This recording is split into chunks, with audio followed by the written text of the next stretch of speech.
स्वस्थ आसाम बनाने का संकल्प भी किया था। यहां से भारत के प्रधानमंत्री भी 10 साल तक चुनकर गए।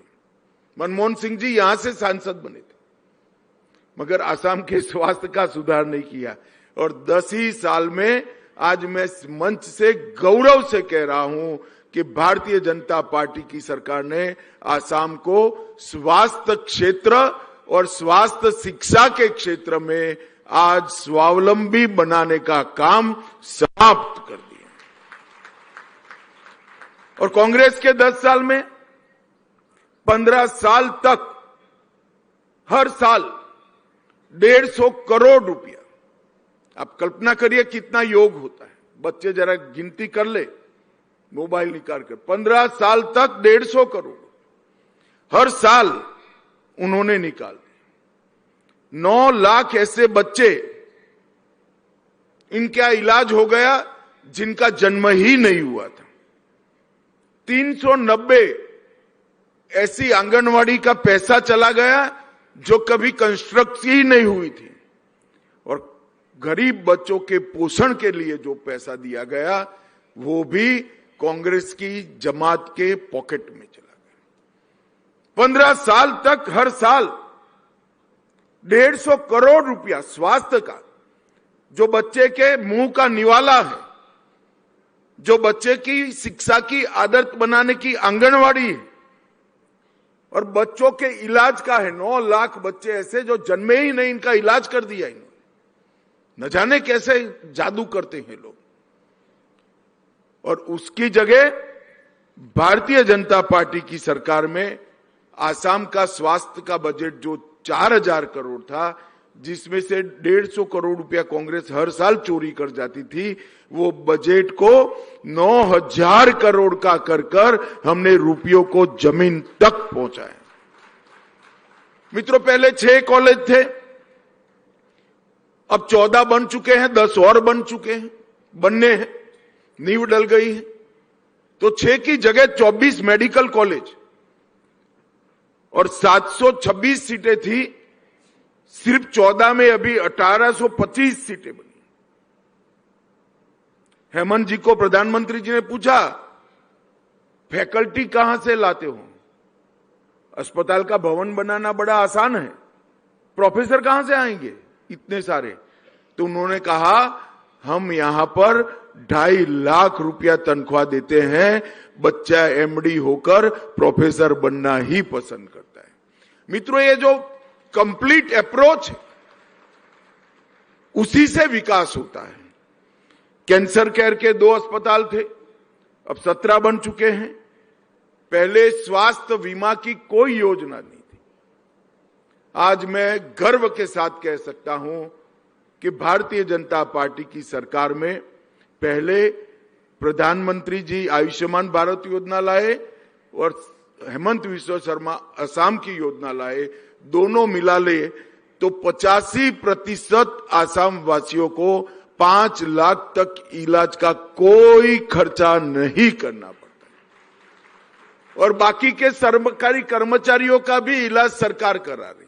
तो एक प्रकार से 92% असम के नागरिकों का इलाज, 5 लाख तक का इलाज मुफ्त हो रहा है। कल मुझे एयरपोर्ट से आते वक्त गाड़ी में थे, मैंने बोला 5 लाख में कई रोगों का इलाज नहीं होता है।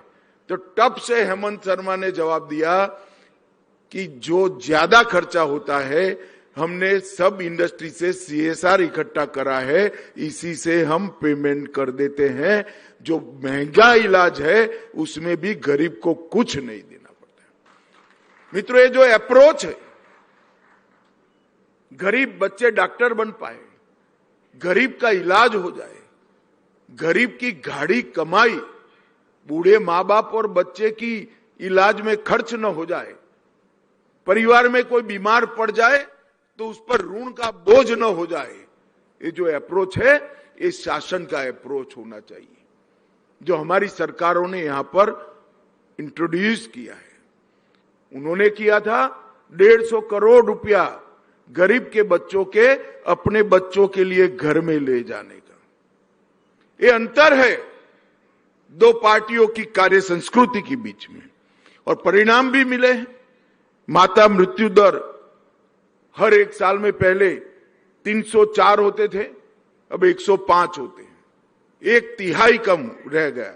और शिशु मृत्यु दर 54 होते थे, अब 30 होते हैं। और डिलीवरी जो होती थी वो 70% डिलीवरी प्रसूति अपने घर में ही होती थी। इंस्टीट्यूशनलाइज डिलीवरी की कोई व्यवस्था नहीं की थी। आज अस्पताल, पीएससी, सीएससी और एम्बुलेंस का जाला बुनकर आसाम जैसे राज्य में मैं चौंक जाता हूं आंकड़ा सुनकर, 98% प्रसूति अस्पताल में हो रही है साइंटिफिक तरीके। जहां डिलीवरी साइंटिफिक तरीके से होती है वहां नवजात शिशु उसको इन्फेक्शन का डर 90% कम हो जाता है और उसका पूरा जीवन स्वस्थ जाता है। नवजात बच्चा होता है, अगर डिलीवरी के समय में ही अशुद्धता के कारण अगर उसको कोई रोग लग जाता है तो पूरा जीवन वो एक रोगिष्ट नागरिक बनता है। 98%, हेमंत जी, मेरे राज्य का भी दर 98% है। गुजरात में तो ये संभव हो सकता है, मगर आसाम में आपने 98% इंस्टीट्यूशनल डिलीवरी का रिकॉर्ड बनाया है। मैं चाहता हूं पूरा सदन एक बार मुख्यमंत्री जी के लिए जोर से ताली बजाए। मित्रों, आज मैं यहां आया हूं तब एक बात जरूर करना चाहता हूं, और बड़ी गंभीर बात। देश के प्रधानमंत्री जी ने अनेक क्षेत्रों के अंदर हमारे युवाओं के लिए नई क्षितिजों को खोलने का काम किया। नरेंद्र मोदी जी का एक स्वप्न है कि एक ऐसा मंच बनाया जाए जिस मंच पर खड़ा रहकर भारत का युवा विश्व के युवाओं के साथ दो दो हाथ लगाए, वो विश्व के युवाओं की स्पर्धा में टिका रहे। तो ढेर सारे इमर्जिंग सेक्टर, चाहे अवकाश का हो, चाहे ग्रीन हाइड्रोजन का हो, चाहे ग्रीन एनर्जी का हो, चाहे एआई का हो, 5G के बाद 6G का हो, इलेक्ट्रॉनिक इक्विपमेंट्स के मैन्युफैक्चरिंग का हो, सेमीकंडक्टर का हो, हर इमर्जिंग सेक्टर जो आने वाले 25 साल तक दुनिया के अर्थतंत्र की दिशा तय करते हैं, भारत आज उसमें फाउंडर मेंबर बन चुका है। इसके माध्यम से भारत के युवाओं को विश्व के युवाओं के साथ स्पर्धा करने का एक मजबूत प्लेटफॉर्म देने का प्रयास।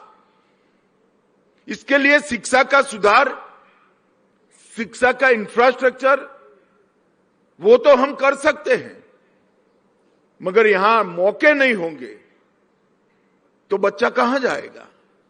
पढ़ लिख लिया, फिर इसके पास मौके ही नहीं होंगे तो क्या होगा?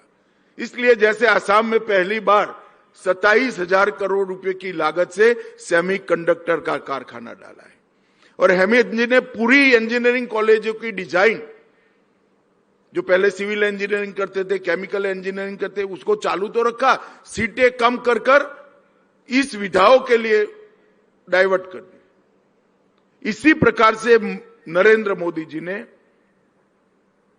विश्व का सबसे बड़ा एआई समिट दिल्ली में आयोजित किया था, और अब तक की सभी एआई समिट फ्रांस के राष्ट्राध्यक्ष ने कहा कि सबसे सफल समिट दिल्ली समिट बनी है। 80 देशों के कंपनी के टॉप सीईओ और 22 देशों के राष्ट्राध्यक्ष वो समिट के अंदर आए। ढेर सारे एमओयू हुए, ट्रेनिंग के भी हुए, R&D के भी हुए और उद्योग के भी हुए। वो समिट के अंदर कांग्रेस ने समिट के मंच पर कपड़े उतारकर भारत को बदनाम करने का प्रयास किया। हम सब राजनीति में हैं, हम भी विपक्ष में रहे हैं, सैकड़ों बार धरना किया है, प्रदर्शन किया है। इसकी एक जगह होती है जहां विश्व भर के लोग भारत को देखने आए, भारत की तैयारियां देखने आए, भारत में इन्वेस्ट करने के आए। वो मंच को आपने निजी पॉलिटिक्स का मंच बना दिया और इतना विभत्स प्रदर्शन किया। मैं आज इस मंच से राहुल गांधी को कहना चाहता हूं कि आप नरेंद्र मोदी का विरोध करते करते, भाजपा का विरोध करते करते भारत का विरोध कर बैठे हो। इसका संज्ञान होना चाहिए। और कभी कभार मैं तो मानता हूं सार्वजनिक जीवन में गलती हो जाएगी, कोई गलत निर्णय हो जाता है, तो कई राजनीतिक दलों ने अनेक बार क्षमा मांगी, उनकी पार्टी ने भी मांगी, मगर यहां पर राहुल गांधी जी ने निर्लज्ज से निर्लज्ज व्यवहार किया।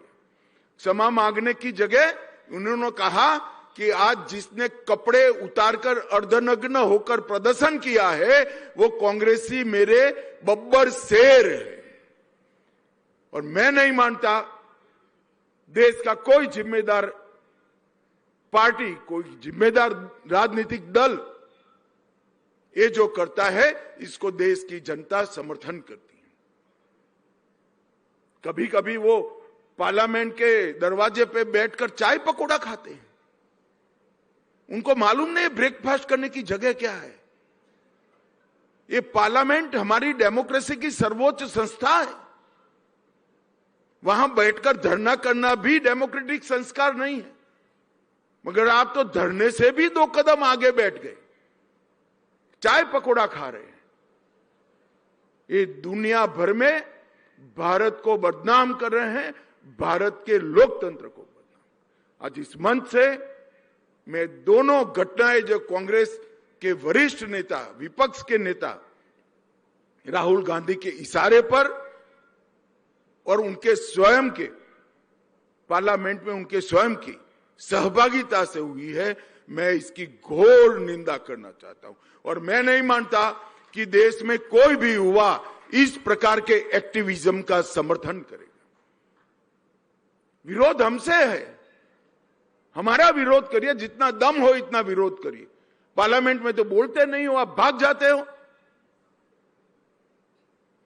और जहां विश्व भर के लोग भारत की ताकत देखने आए हैं, भारत के युवाओं की क्षमता देखने आए हैं, वहां पर उनकी संभावनाओं को आप कम कर रहे हो।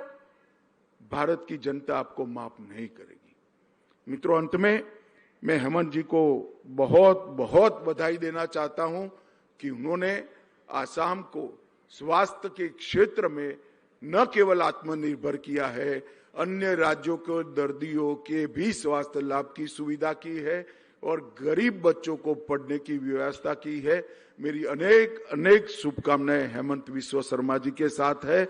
और आज ये मेडिकल कॉलेज में जिन बच्चों का एकेडमिक कैरियर शुरू हो चुका है, वो सभी बच्चों को आपके सुनहरे भविष्य के लिए मेरी अनंत अनंत शुभकामनाएं और प्रभु प्रार्थना। वंदे मातरम।